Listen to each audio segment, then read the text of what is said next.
Hello மக்களே, எல்லாரும் எப்படி இருக்கீங்க? எல்லாருமே ரொம்பவே சூப்பராக இருப்பீங்க. ரீசெண்ட் டேஸாக என்னுடைய ரொட்டீன் வந்து எந்த மாதிரி இருக்குது அப்படிங்கிறத இந்த வீடியோவில் காமிச்சிருக்கேன். கண்டிப்பாக வீடியோ ரொம்பவே இன்ட்ரெஸ்டிங்காக இருக்கும். வீடியோ ஸ்கிப் பண்ணாமல் லாஸ்ட் வரைக்கும் பாருங்கள். எப்பயும் போல் காலையில் எழுந்திரிச்சு டீ காஃபி இதெல்லாம் குடிச்சிட்டு பசங்களை வந்து மதர்ஸாவுக்கு அனுப்பிச்சி விட்டுட்டு கிச்சனுக்குள்ளே போய் சமையல் செய்ய ஸ்டார்ட் பண்ணிட்டேன். ஃபஸ்ட்டில் குழந்தைகளுக்கு வந்து கேரட் ரைஸ் இந்த மாதிரி ஏதாச்சும் தாளிச்ச சாப்பாடு வந்து அதிகமாக செஞ்சு கொடுத்துட்டு எங்களுக்கு ஒரு 12 மணிக்கு மேலே அந்த மாதிரி தான் சமைக்கிறதுக்கே போவேன். இப்போ பார்த்தீங்கன்னா காலையிலேயே எல்லா வேலையுமே முடிக்கிற மாதிரி இருக்கேன். பசங்களுக்கு வந்து ஸ்கூலுக்கு பேக் பண்ணும்போதே எங்களுக்குமே பார்த்திங்கன்னா பேக் பண்ணி நான் வந்து லன்ச் வந்து எடுத்துகிட்டு போகிற மாதிரி தான் இருக்கேன். ஒரு 9:30க்கெலாம் எல்லா வேலையுமே பார்த்திங்கன்னா கம்ப்ளீட்டாக வந்து முடிஞ்சிடும். அதுக்கப்புறம் பார்த்திங்கன்னா நானுமே ஆஃபீஸ்க்கு வந்து கிளம்பிடுவேன். இன்றைக்கி வீட்டில் கொஞ்சம் ஒர்க் வந்து ஜாஸ்தியாக இருக்கனால இன்றைக்கி சிம்பிளாக பார்த்திங்கன்னா எண்ணெய் கத்திரிக்காய் குழம்பு, கேரட் பீன்ஸ் பொரியல், அதுக்கப்புறம் அப்பளம் இது மட்டும்தான் இன்றைக்கி வந்து செய்ய போகிறேன்.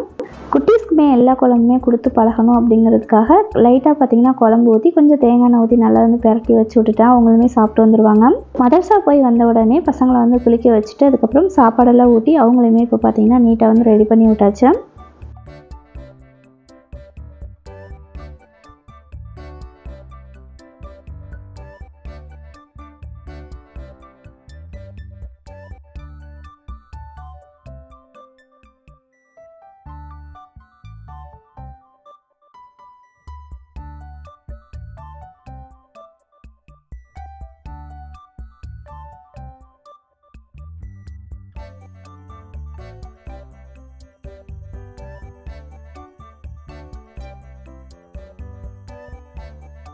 ஒன்பது மணிக்கு அவங்க ஸ்கூலுக்கு வந்து கிளம்பின உடனே அடுத்த செகண்ட்லேருந்து பார்த்திங்கன்னா என்னுடைய க்ளீனிங் ஒர்க் வந்து ஸ்டார்ட் ஆயிரும். மிஷினில் துணி போட்டு விட்டுட்டு அப்படியே கிச்சனில் இருக்க பாத்திரம் எல்லாம் க்ளீன் பண்ணிவிட்டு அதுக்கப்புறம் ஸ்டவ் எல்லாமே நீட்டாக வந்து க்ளீன் பண்ணி கவுண்டர் டாப்லாம் க்ளீன் பண்ணி முடிச்சுட்டு லாஸ்ட்டில் வீடெல்லாம் கூட்டி மாப் போட்டுட்டு அதுக்கப்புறம் துணி வந்து காய போடுறதுக்கு கரெக்டாக இருக்கும். நேற்று நைட் தூங்குறதுக்கு முன்னாடி கொஞ்சம் பயரெலாம் ஊற போட்டு வச்சுருந்தேன். அதெல்லாம் தண்ணியெல்லாம் வடிகட்டிட்டு இப்போ ஃப்ரிட்ஜில் வந்து ஸ்டோர் பண்ணி வச்சுக்க போகிறேன்.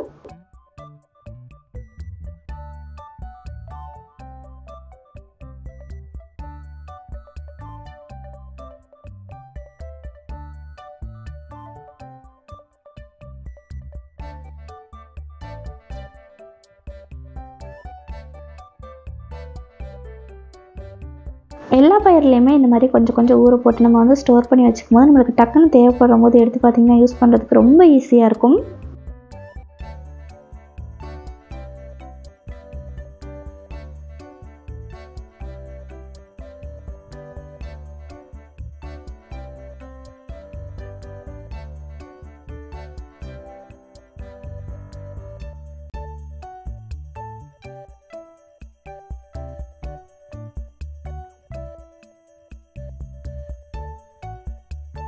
கிச்சன் க்ளீனிங் ஒர்க் எல்லாமே முடிச்சுட்டு அப்படியே கையோட பார்த்திங்கன்னா மிஷினில் துணி போட்டிருந்தோம் இல்லையா, அதையுமே எடுத்து வந்து இப்போ காய போட்டு விட்டுடலாம்.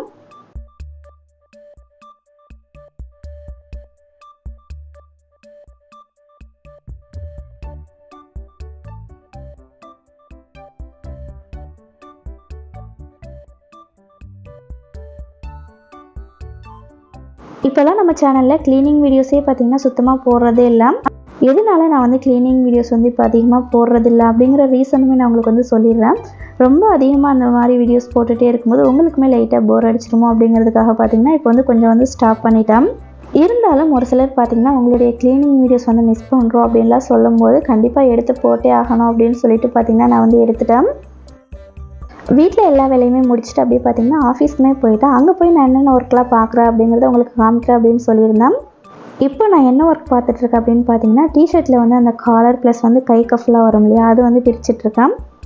காலர் டிஷர்ட்டில் இந்த மாதிரி மேலே வந்து இந்த காலர் வரும் இல்லையா, அது வந்து இந்த மாதிரி ரோலாகவே வந்துடும். அதை வந்து தனித்தனியாக பிரித்து எடுத்துகிட்டு அதுக்கப்புறம் பார்த்திங்கன்னா நம்ம வந்து தைக்க கொடுத்துடணும்.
ஒரு 5 o'clock அந்த மாதிரி பசங்களை ஸ்கூல்லேருந்து கூப்பிட்டுட்டு அப்படி நானுமே வீட்டுக்கு வந்து போயிடுவேன்.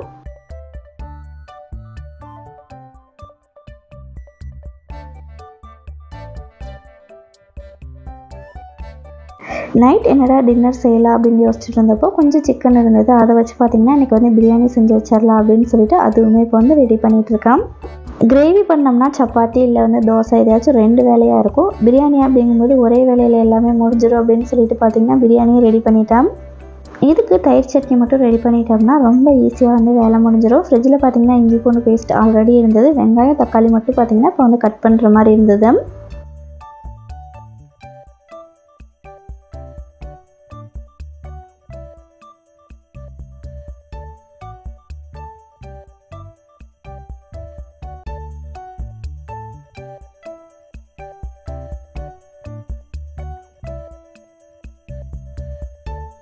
என்னுடைய டே இன்றைக்கி வந்து இந்த மாதிரி தான் இருந்தது. கண்டிப்பாக இந்த வீடியோ உங்கள் எல்லாருக்குமே பிடிச்சிருக்குன்னு நினைக்கிறேன். பிடிச்சிருந்தா மறக்காமல் லைக் பண்ணி சப்ஸ்கிரைப் பண்ணிக்கோங்க. நெக்ஸ்ட் ஒரு சூப்பரான இன்ட்ரெஸ்டிங்கான வீடியோவில் பார்க்கலாம்.